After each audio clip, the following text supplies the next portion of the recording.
أعوذ بالله من الشيطان اللعين الرجيم. بسم الله الرحمن الرحيم. الحمد لله رب العالمين والصلاة والسلام على نبي الكريم وعلى آله الطيبين الطاهرين المعصومين المنتجبين ولعنة الله على أعدائهم من الآن إلى قيام يوم الدين آمين يا رب العالمين. أما بعد، بسم الله الرحمن الرحيم.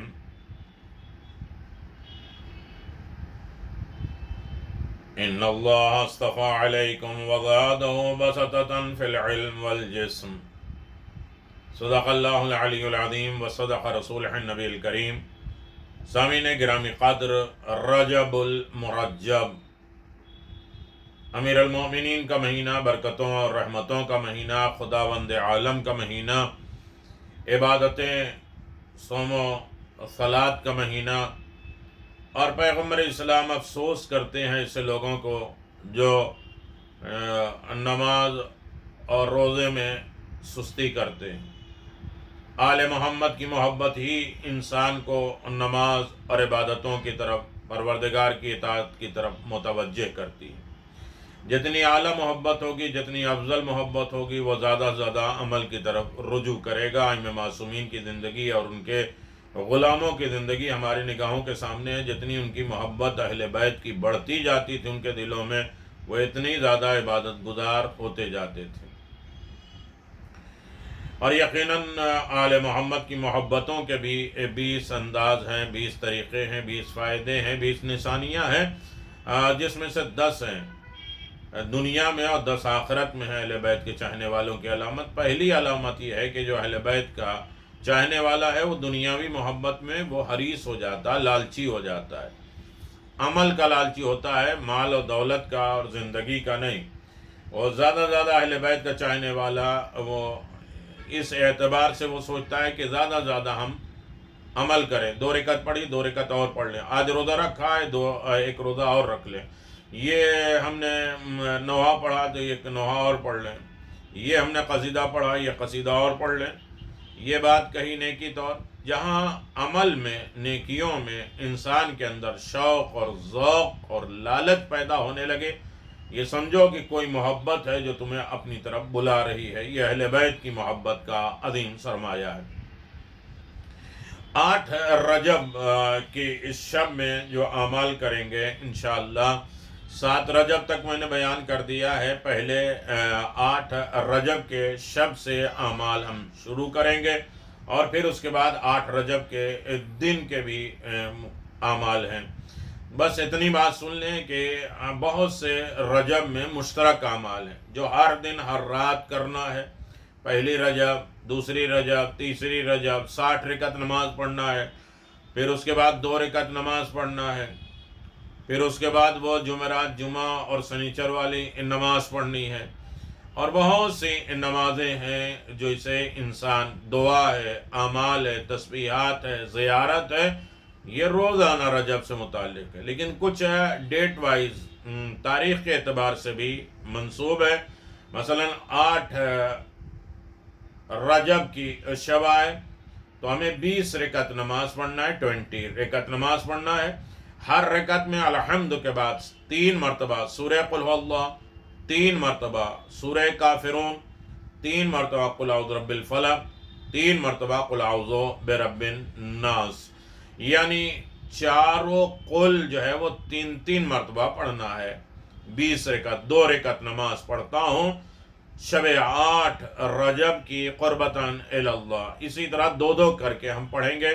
لیکن اس کا ثواب کیا ہے؟ رسول خدا صلی اللہ علیہ وسلم نے فرمایا کہ جو اس نماز کو بجا لائے، جو اس نماز کو پڑھ لے، تو اسے خدا صابروں میں، صابر کیا ہے؟ اللہ تبارک و تعالیٰ کا سب سے بڑا گفٹ ہے، تحفہ ہے صبر کرنا۔ مجبوری کا نام صبر نہیں ہے۔ لشکر کو اللہ نے چنا ہوا دیا، جو اگر تمہارے پاس صابر 20 ہیں تو 2000 پہ بھاری، اور ان کا انتخاب یہ اس طرح سے کرو، سامنے دریا ہو، لشکر دوڑ کے آئے، اور جو چلوں میں آئے پانی بس اتنا پی لے، وہ بھی چھوڑ دے تو اچھا ہے صابر، لیکن اتنا پی لے اس سے زیادہ پینا حرام ہے۔ تو ایسے لوگوں کو اللہ نے چنا ہے، تو کہا کہ یہ صبر کی بنیاد پر۔ تو اللہ جب کسی کو عہدہ دیتا ہے تو دو چیزیں، علم اور جسم۔ علم کے اعتبار سے جان بوجھ کر انسان عمل کرے، معرفت کے ساتھ عمل کرے، اور جسم کے توانائی کے اعتبار سے صبر کرے، واویلا، فریاد، استغاثہ ختم کر دے، اور زیادہ سے زیادہ انسان نیکیوں کی طرف آمادہ ہوتا رہے، اس کا جسم مشکلات پریشانی کو برداشت کرنے کا عادی بن جائے۔ اور اللہ جب بھی منتخب کرتا ہے، چنتا ہے، دو چیزوں کو دیکھ کے کرتا ہے، ایک جسم اور علم۔ علم کے ذریعے وہ شریعت کی حفاظت کرے، اور جسم کے ذریعے وہ اپنے اور امت کی حفاظت کرے۔ اسے صابرین کا درجہ دیتے ہیں، اور شاکرین۔ اللہ کا سب سے بڑا گفٹ اور تحفہ شکر ہے، اور اللہ کہتا ہے میں اس بندے کو بہت پسند کرتا ہوں جو میری نعمتوں پہ شکر کرتے ہیں، میری یاد رکھتے ہیں، مجھ سے محبت کرتے ہیں۔ اس کے نتیجے میں میں بھی انہیں یاد کرتا ہوں، محبت کرتا ہوں، اور ان کا شکر ادا کرتا ہوں۔ اللہ نے اہل بیت کا شکرانہ ادا کیا، جنت بھی دی اور شکر بھی کیا، لیکن اللہ نے ایک افسوس کیا ہے، کہا کہ قلیل من عبادت الشکور، میرے شکر گزار بندے میں بہت کم ہے۔ یہ نہیں کہا میرے نمازی کم ہے، میرے روزے دار کم ہے، میرے حج کرنے والے کم ہیں، میرے خمس دینے والے کم ہیں، کہا کہ میری شکر گزار بندے بہت کم ہیں۔ کبھی ہم نے سوچا کہ ہم اللہ کا شکر کیوں نہیں کرتے؟ کہا ایک تو یہ نعمت کو ہم حقیر سمجھتے ہیں، ارے یہ کوئی بھی نعمت ہے، جو گھٹنے چل رہے ہیں، آنکھیں دیکھ رہی ہیں، ہاتھ چل رہے ہیں، ہم اسے نعمت سمجھتے ہیں نہیں، پانی ہے یہ نعمت ہے جو گلے سے اتر رہی، تو اس کو ہم جو ہے کم سمجھتے ہیں، اس لیے اس کا شکر ادا نہیں کرتے۔ دوسری وجہ یہ ہے کہ منعم جو نعمت دیتا ہے اس کی ذات کو ہم پہچانتے نہیں۔ کوئی انسان ایک پھول دے دے، ایک روز دے دے، اور ایک مرتبہ تھینک یو کہے تو ہم اسے ہر وقت یاد کرتے ہیں، اس نے وہ پین دیا تھا، اس نے وہ دیا تھا۔ اللہ نے کتنی نعمتیں ہمیں نوازی ہیں، چونکہ جس نے نعمت دی ہے اس کی ہمیں معرفت نہیں ہے، اس لیے شکر ادا نہیں ہوتا۔ کچھ لوگ اپنے آپ کو مستحق سمجھتے ہیں، یہ تو ہمارا حق ہے، زندہ ہیں تو روزی دینا اس کا حق ہے، اس لیے اس کا شکر ادا نہیں کرتے۔ بندوں کا ماں باپ کا پالنے کا حق ہے، تو ماں باپ کا شکریہ کیوں؟ تو یہ تمام معاملات میں یہ عالم ہے لہذا اس کا کام ہی ہے دین کی تبلیغ کرنا، اس کا شکریہ کیوں؟ تو انسان جو ہے وہ کبھی اپنے آپ کو مستحق سمجھ لیتا ہے، اس لیے شکریہ ادا نہیں کرتا۔ اور کبھی نعمت بغیر محنت اور مشقت کے ملتی ہے، اس کا بھی انسان شکریہ نہیں کرتا۔ فری ملتا ہے، فری جب مل جائے کوئی چیز تو انسان اس کے نعمت کا شکر ادا نہیں کرتا ہے۔ اور اللہ یہ کہتا ہے میرے شکر گزار بندوں میں شکر کرنے والے بہت کم ہیں۔ دوسری یہ نعمت پر نگاہ رہتی ہے کہ اس کو یہ مل گیا، اس کو یہ مل گیا، اس کے پاس گھر ہے، اس کے پاس بنگلہ ہے، اس کے عیش آرام ہے، زندگی ہے، اس لیے انسان نعمت کا شکر ادا نہیں کرتا۔ الہی کم من امس وام صحابت ظلمات البحار، صبح ہم اٹھتے ہیں اور دیکھتے ہیں، سب کی نگاہوں میں سب کی تھالیاں دیکھتے ہیں، سب کے گھر دیکھتے ہیں، سب کے عیش آرام دیکھتے ہیں، اس لیے ہم مایوس ہوتے ہیں کہ ہمیں کیا دیا اللہ نے۔ اور پھر اس کے بعد نعمت میں جب دوام ہوتا ہے، ہمیشہ ملنے والا ہے، کبھی مشکلات میں آئے، لاک ڈاؤن کے بعد جب انسان آزاد ہوتا ہے تب انسان نعمت سمجھتا ہے، باہر جانا، شاپنگ کرنا یا نعمت ملنا۔ لیکن جب انسان کے ہمیشہ ریگولر نعمت ملتی رہے، روزانہ آنکھ تو کھلتی ہے صبح میں، ہم نے کبھی نہیں صبح کا شکریہ ادا کیا، ہم نے کبھی یہ ہاتھ پاؤں کا جو ہے شکریہ ادا نہیں کیا، اس لیے اس میں انسان نعمت کا شکر ادا نہیں کرتا۔ تو راہ مسئلہ کی 20 رکعت نماز ہے، چاروں قل جو ہے وہ 3 مرتبہ پڑھنا ہے۔ پیغمبر نے فرمایا کہ جو اس نماز کو ادا کرے گا وہ صابروں میں، شاکرین میں شمار ہوگا، ثواب ملے گا، اور اس کا نام صدیقین میں۔ بہت بڑی بات ہے، صادقین اور صدیقین میں ہماری یہی دعا ہے کہ یا ایھا الذین آمنوا اتقوا اللہ وکونوا مع الصادقین، ہمیں صادقین کے ساتھ ہو جانا ہے۔ اور ہر حرف جو بھی ہم نے نماز میں پڑھی ہے اس کے ہر ورڈ کے بارے میں، ہر حرف کے بارے میں، الفابیٹ کے بارے میں ایک صدیق اور شہید کا ثواب ملے گا، سچے کا ثواب ملے گا۔ اور سب سے بڑا گفٹ پروردگار کا یہی ہے کہ سچوں کا خطاب مل جائے اور شہید ہونے کا اجر مل جائے۔ جب قبر سے باہر آئے گا تو 70 فرشتے اس کا استقبال کریں گے، اس کو ویلکم کریں گے اور اس کو جنت کی بشارت دیں گے، خوشخبری دیں گے، اور بہشت تک اس کے پیچھے پیچھے جائیں گے. یعنی آج پریسیڈنٹ اور وزیر اعلیٰ اور وزیر اعظم کے پیچھے جو ہے 10 لوگ چلتے رہتے، پیچھے پیچھے جا رہے ہیں، تو جنت تک چھوڑنے جائیں گے فرشتے. اور پھر اس کے بعد یہ تو نماز کا ثواب. 8 رجب کے روزے کا ثواب. کہتے ہیں 8 رجب، جو شخص بھی ماہ رجب کے 8 روزے رکھے گا تو اللہ تعالیٰ کی جنت کے 8 دروازے اس کے لیے کھول دیا جائے گا.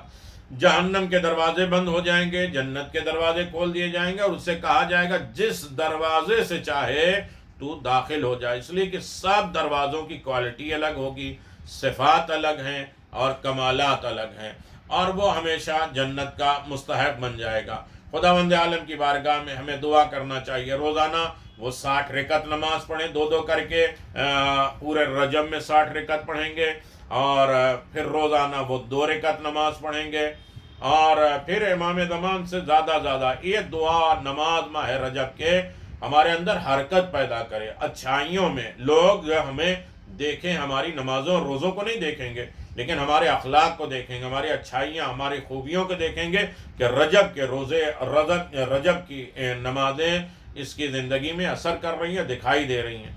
جس طرح روزہ اصل میں انسان جو ہے وہ پیٹ کے روزے سے بہتر ہے، زبان کا روزہ زبان کے روزے سے بہتر ہے دل کا روزہ. جہاں زبان پاک ہو جائے، لوگوں کی غیبت، بہتان، الزامات اور سخت لب و لہجے سے گفتگو نہ کریں، نرم مزاجی سے زبان سے گفتگو کریں، اور دل میں کسی کے لیے کینہ، بغض، حسد، جلسی نہ رکھیں. تب تو نماز کہی جائے، روزہ کہے جانے قابل ہے. نماز روزہ اسی وقت قبول ہوگی. آخر میں امام زمان عجل اللہ تعالی فرجہ الشریف کا بیان ہے کہ ہم ان سے ملاقات کیوں کر پائیں گے. یہ ہم لوگ تڑپتے ہیں یہ نماز دعا امام زمان آ جائیے.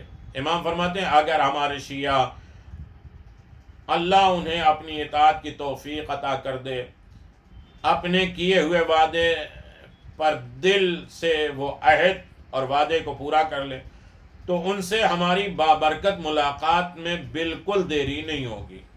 حق معرفت اور ان کے حقائق کے ساتھ ہمارے دیدار کی توفیق جلد نصیب ہوگی. لہذا کوئی بھی چیز ہمیں اس سے دور نہیں کر سکتی سوائے اس بات کی کہ جو ہم تک پہنچی ہے، جنہیں ہم ناپسند کرتے ہیں اور ان سے توقع نہیں کرتے. ہمارا شیعہ ایسی بات کرے جسے ہمیں پسند نہیں ہے تو یہ دوری کا سبب ہے، ورنہ خدا کی اطاعت مل جائے اور اپنے وعدے کو پورا کر دیں تو ہماری ملاقات میں دیری نہیں ہوگی. لہذا بہار الانوار جلد نمبر 53 میں یہ ہے کہ ہماری ملاقات میں دیری نہیں ہوگی. بس یہ ہے کہ تم خدا کا کہنا مانتے جاؤ اور اپنے وعدے کو پورا کرو کہ تم شیعہ ہو، تمہارے شیعوں کے اوپر حق کیا ہے، بندوں کے اوپر کیا ہے، نماز کا حق کیا ہے، روزے کا حق کیا ہے، آپس میں رشتہ داری، پڑوسی، قرابت داری اور تمام اعضاء و جوارے اور تمام رشتہ دار کے حقوق کیا ہیں. تم اپنے وعدے کو پورا کرو تو ہمارے ملاقات میں دیری نہیں ہوگی. وآخر دعوانا ان الحمدللہ رب العالمین وصلی اللہ علی نبی الکریم وعلی آلہ الطیبین الطاہرین.